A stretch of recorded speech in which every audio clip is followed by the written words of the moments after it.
नमस्कार, एजुकेशन नगरी की खास पेशकश एजुकेशन बुलेटिन में आपका स्वागत है। मैं हूं ललित वर्मा। चलिए रुक करते हैं शिक्षा जगत से जुड़ी बड़ी खबरों की ओर। 53,749 पदों पर आयोजित हुई चतुर्श्रेणी कर्मचारी भर्ती में हर दिन कुछ अलग देखने को मिल रहा है। पहले परिणाम की मांग जोर पकड़ रही थी, तो वहीं अब दस्तावेज सत्यापन की मांग उठती हुई नजर आ रही है। तो इसी बीच तलाकशुदा कोटे में वरीयता होने के बाद भी भर्ती से बाहर करने का मामला कोर्ट पहुंच चुका है, जिस पर सुनवाई करते हुए कोर्ट ने कर्मचारी चयन बोर्ड से जवाब तलब किया है। तो वहीं दूसरी ओर बड़ी संख्या में ऐसी विधवा महिलाएं हैं जिनको नियमों की जानकारी नहीं होने के चलते बड़ी संख्या में ई ऑप्शन नहीं भरा, जिसके चलते वे भर्ती प्रक्रिया से बाहर हो गई है। अब ऐसी विधवा महिलाएं हर रोज कर्मचारी चयन बोर्ड न्याय की गुहार लगाती हुई नजर आ रही हैं।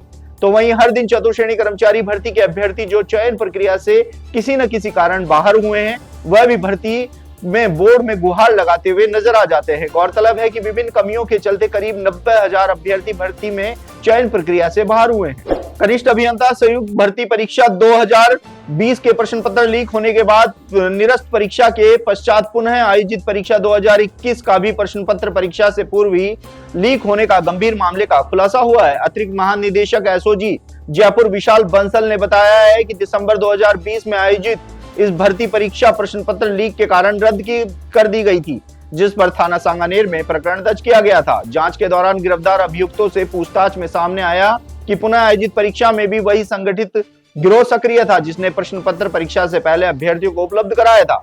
इस आधार पर 19 जनवरी 2026 को थाना एसओजी में नया मामला दर्ज कर आरोपी जगदीश बिश्नोई को गिरफ्तार किया गया।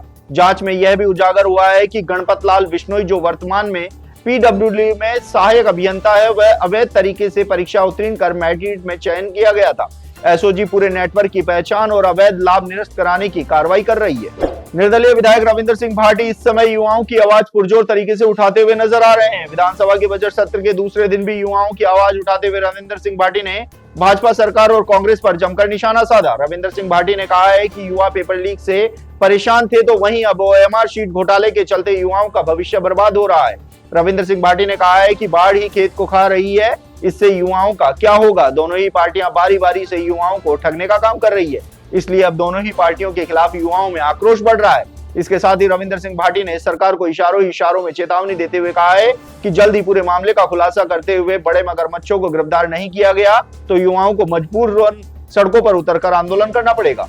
6,704 पदों पर आयोजित हुई स्टाफ नर्स भर्ती के अंतिम परिणाम का इंतजार कर रहे युवाओं का इंतजार लंबा होता जा रहा है। अंतिम परिणाम का इंतजार कर रहे युवा लगातार कर्मचारी चयन बोर्ड अध्यक्ष मेजर जनरल आलोक राज से अंतिम परिणाम जारी करने की मांग कर रहे हैं। युवाओं ने आरोप लगाते हुए कहा है कि राजमहल और बोर्ड द्वारा लगातार इस भर्ती के अंतिम परिणाम में देरी की जा रही है। पहले प्रोविजनल मामलों का हवाला दिया जा रहा था, तो वहीं अब पीएच और स्पोर्ट्स मामले क्लियर होकर रिपोर्ट बोर्ड तक पहुंचने की सूचना भी मिली है, लेकिन अभी तक भी बोर्ड की ओर से परिणाम को लेकर कोई भी जानकारी नहीं दी जा रही है। ऐसे में स्टाफ नर्स भर्ती के अंतिम परिणाम में लगातार हो रही देरी के चलते युवाओं में आक्रोश भी बढ़ता जा रहा है। सुप्रीम कोर्ट ने गुरुवार को यूनिवर्सिटी ग्रांट्स कमीशन यूजीसी के नए नियमों पर अगले आदेश तक रोक लगा दी है। सीजेआई सूर्यकांत और जस्टिस जॉय माल्या की बेंच ने कहा है कि इस प्रावधान स्पष्ट नहीं है और इनका गलत इस्तेमाल हो सकता है। सुप्रीम कोर्ट ने केंद्र और यूजीसी को नोटिस जारी किए हैं, साथ ही नियमों का ड्राफ्ट फिर से तैयार करने का निर्देश भी दिया है। सीजेआई सूर्यकांत ने केंद्र से पूछा है कि हमने जाति विहीन समाज की दिशा में कितना कुछ हासिल किया है, क्या हम उल्टी दिशा में चल रहे हैं। यूजीसी ने 13 जनवरी को अपने नए नियमों का नोटिफाई किया था, जिसका नाम है promotion of equity in higher education institutional regulation 2026। इसके तहत कॉलेजों और यूनिवर्सिटी में एससी, एसटी, ओबीसी छात्रों के खिलाफ जातीय भेदभाव रोकने के लिए कई निर्देश दिए थे। इसके बाद सवर्ण जाति के विद्यार्थियों का विरोध प्रदर्शन शुरू हो गया था और पूरे देश में विरोध देखने को मिला था। तो ये थी शिक्षा जगत से जुड़ी तमाम बड़ी खबरें। कल फिर से आपके साथ रूबरू होंगे, तब तक के लिए नमस्कार।